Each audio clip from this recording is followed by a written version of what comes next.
Will you join me in the opening prayer? Dear Lord, we thank you for this cool, crisp autumn morning. We thank you for the many changes that happen as the seasons change, as they remind us of the changes in our lives. Dear Lord, as the leaves begin to glow in their vibrant colors, help us to remember that as changes are made, some are easy, some are difficult. Some take just a short time while others take long. Through all of these changes, we can learn the lessons that you want from us. We can learn how to care for our neighbor. We can learn how to care for our families. We can learn how to make disciples for you.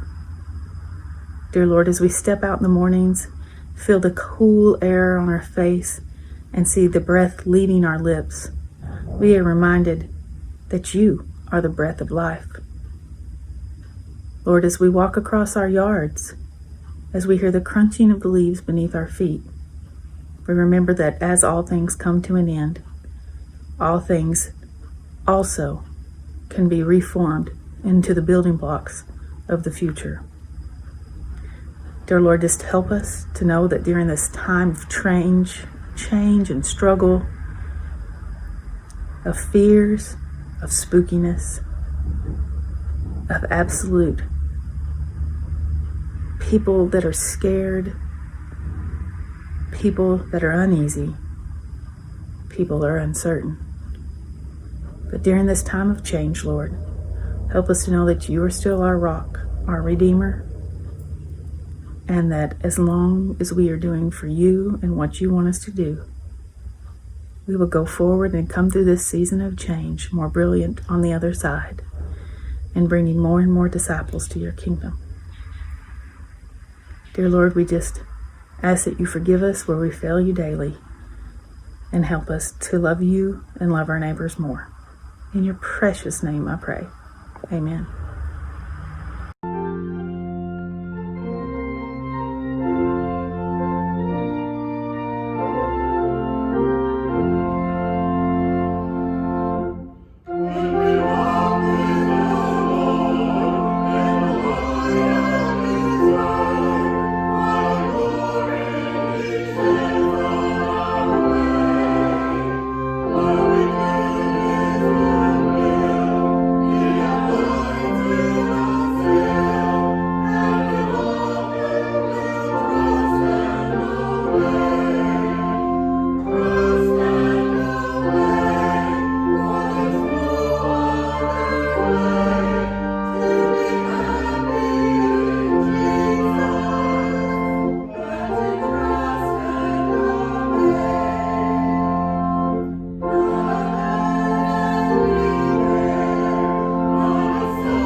Hi, I am Brenna, and this is Bailey and Con.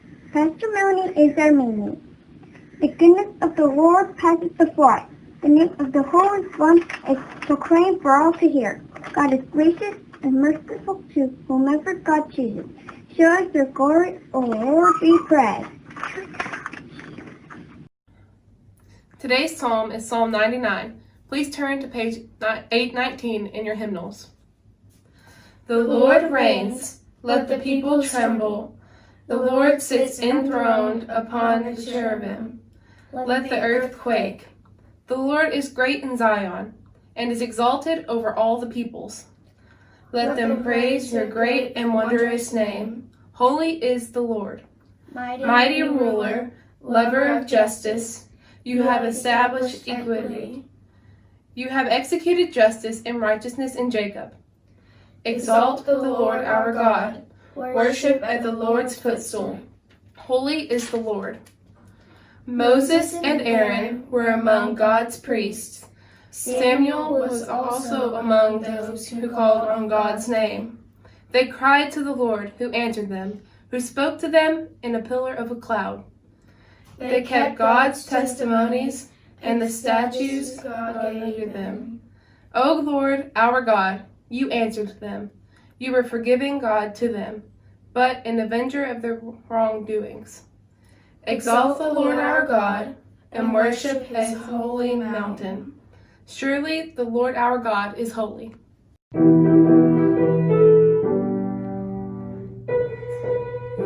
It's me, O Lord, standing in the need of prayer. Hallelujah, Lord, it's me, O Lord, standing in the need of prayer. Not my brother, not my sister, but it's me, O Lord, standing in the need of prayer. Not my brother, not my sister, but it's me, O Lord, standing in the need of prayer. It's me, O Lord, standing in the need of prayer. Hallelujah, Lord, it's me, O Lord, standing in the need of prayer.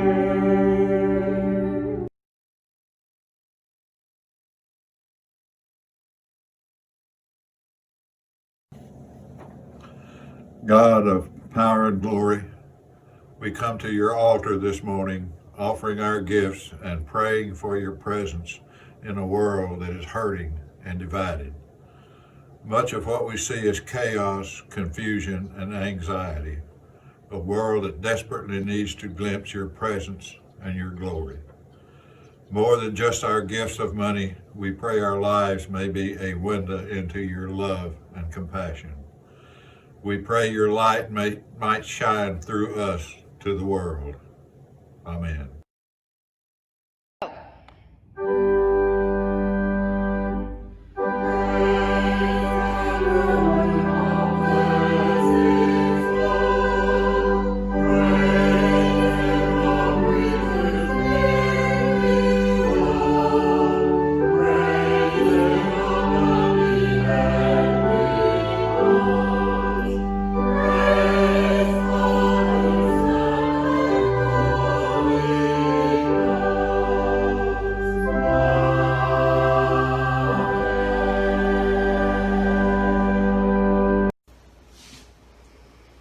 Greetings, Bald Knob and Augusta United Methodist Churches. I bring those greetings from Williamsburg, Virginia and Williamsburg United Methodist Church. My name is Terry. Our scripture reading today is from Exodus chapter 33, verses 12 through 23. Moses is pleading with God. Moses said to the Lord, "Look, you've been telling me, lead these people forward, but you haven't told me whom you'll send with me. Yet you've assured me, I know you by name and think highly of you. Now, if you do think highly of me, show me your ways so that I may know you and so that you may really approve of me. Remember, too, this nation is your people." The Lord replied, "I'll go myself and I'll help you." Moses replied, "If you won't go yourself, don't make us leave here, because how will anyone know that we have your special approval, both I and your people, unless you go with us? Only that distinguishes us, me and your people, from every other people on the earth." The Lord said to Moses, I'll do exactly what you've asked because you have my special approval and I know you by name." Moses said, "Please show me your glorious presence." The Lord said, "I'll make all of my goodness pass in front of you, and I'll proclaim before you the name, the Lord. I will be kind to whoever I wish to be kind, and I will have compassion to whomever I wish to be compassionate." "But," the Lord said, "you can't see my face because no one can see me and live." The Lord said, "Here's a place near me where you will stand beside the rock. As my glorious presence passes by, I'll set you in a gap in the rock, and I'll cover you with my hand until I've passed. Then I'll take away my hand, and you will see my back, but my face won't be visible." This is the word of the Lord for the people of God. Thanks be to God.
Good morning, friends. Welcome to worship with Augusta and Bald Knob United Methodist Churches here in Arkansas. I'm Pastor Melanie Tubbs, and we are so blessed that you decided to join us for worship this morning. I hope that you've been being blessed by prayer and by worship and by song. Join me in prayer. Dear Holy God, as we come to you this morning, I'm just so grateful for these congregations who have found ways to reach out and continue to speak your word. I pray, dear Lord, that you would be with the requests that we've received and those we received today. And I also pray, dear Lord, that you would be with those requests that are written so deeply on hearts that they dare not be spoken. Dear God, strengthen us, guide us, and encourage us. Let this coming together to praise your name give us strength and direction for a new week. In this particular moment, God, I pray that either through me or in spite of me, you will illuminate the story of Moses today. I ask this in your holy name. Amen. So in the month of October, we've been working on a sermon series from UMC Discipleship Ministries called Pressing On. And we've been in the New Testament, but we're going to go back today into Exodus. Terry read for you from Exodus chapter 33. And this is the moment when Moses basically says to the Lord, I need to see you. Says to God, I need to see you. And so this piece of scripture is really about presence. It's about God's abiding and constant presence. Presence is something that's, especially when we're talking about God or we're talking about Jesus or the Holy Spirit, it's really hard to put that into words. It's hard to speak about it because it's so large and so overwhelming, and yet in many ways it's not tangible. It's not something that you physically see in front of you. So we talk about seeing the glory of God, but what does that really look like? Moses and God in this exchange talk about the fact that God is with Moses, and Moses should know that because God knows Moses' name. You know, at this point, they've been wandering in the desert. So here they are, Moses, the leader of this large group of people wandering in the desert. They've already gone through numerous setbacks and numerous times of people being frustrated and Moses not knowing what to do. And at this point in the story, Moses is kind of a leader on the edge. Now, I feel as though I can speak for pastors all over the globe when I say that we get that. Maybe in ways that we never got it before. This whole being a pastor through a pandemic thing, yeah, that's the craziest thing that I've ever known. And so Moses is attempting to find a way to press on. And he's not just responsible for pressing on himself, but he's responsible for convincing this huge group of people to press on as well. Notice that it's not about trying to keep them happy, because you're never going to do that, right? Can I get an amen? You're never going to keep everybody happy, but you can be the source of determination or encouragement or foundation or strength to help people keep going. Now, one of the things that it's important to note is that Moses fully accepts that he does not have what it takes to do this monumental task. Why in the world have you sent me? This has been Moses' take on all of this right from day one, when God first appeared to him in a burning bush. And Moses has said all along, why me? Why would you want me to do this? I'm a stuttering, fleeing convict. I mean, you name it. And Moses covers it. And so why would God choose Moses?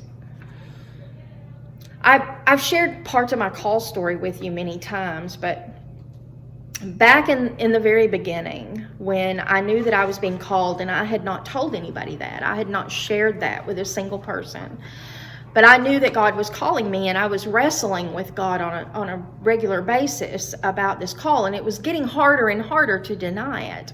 It was getting to the point that it was, taking up my whole being, and the harder I ran away from it, the more it was obvious that it was a very real call. And so I found myself one evening in prayer, and really in a desperate prayer. Have you ever prayed desperately where, all the stops come out and you're not trying to say the flowery words anymore? You're just kind of speaking to God as if God was sitting there beside you.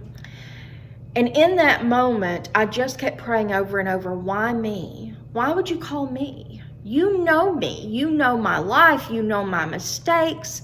You know every bad decision I've ever made, every thing that I wish I could take back.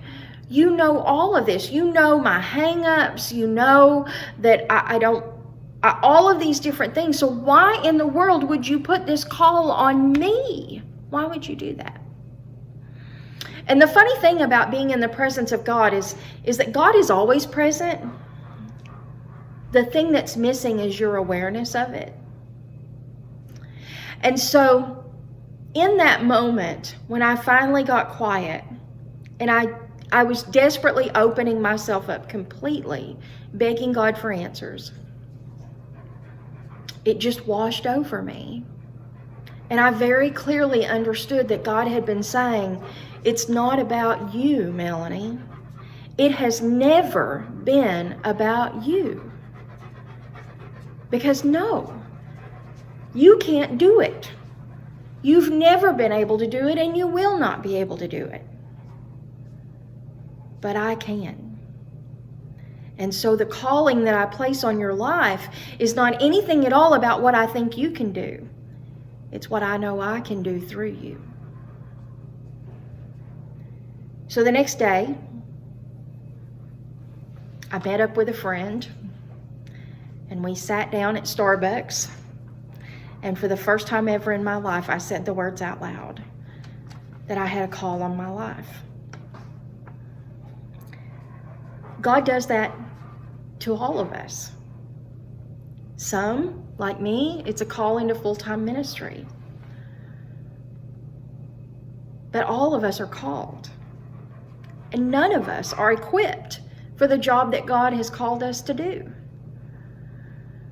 But the good news is that it's not about that.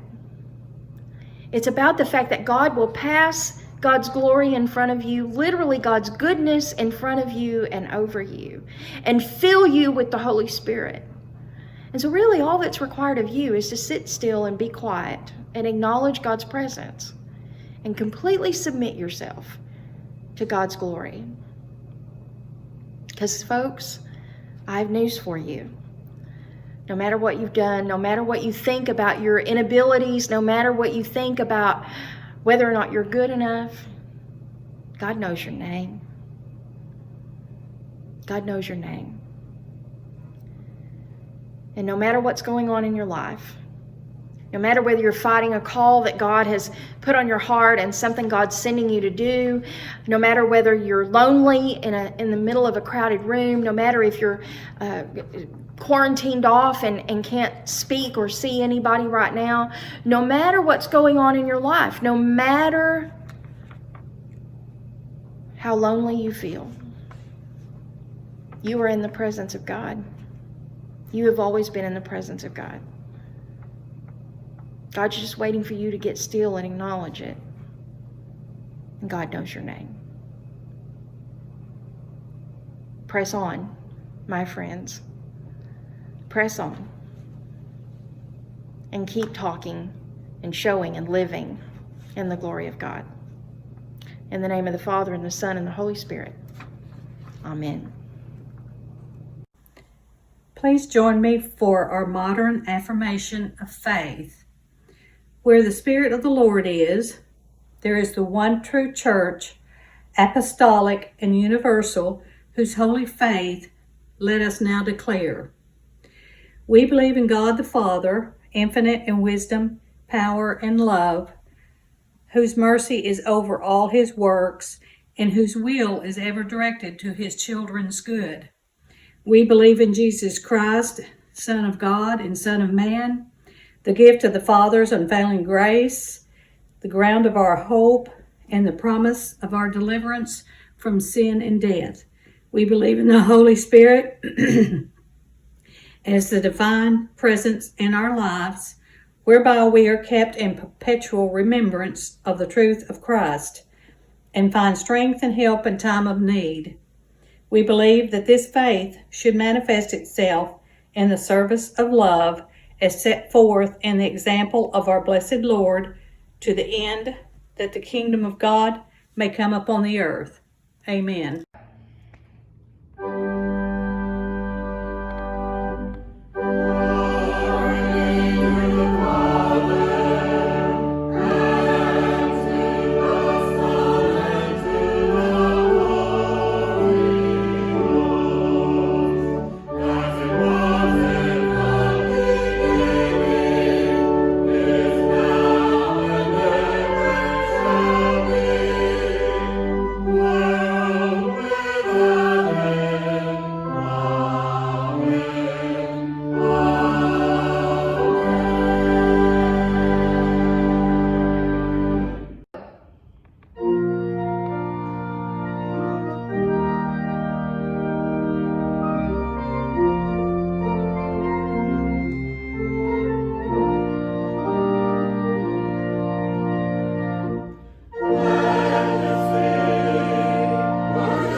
As this pandemic has thrust us out of the church building and into the world, and we have gone forth to be the church, may God's grace shine upon you. May His love fill you. May you feel the peace of Jesus Christ. In the name of the Father, and the Son, and the Holy Spirit. Amen. Surely the presence of the Lord is in this place. I can feel His mighty power and His grace. I can feel the brush of angels' wings. I see glory on each face. Surely the presence of the Lord is in this place. Bye guys, love you.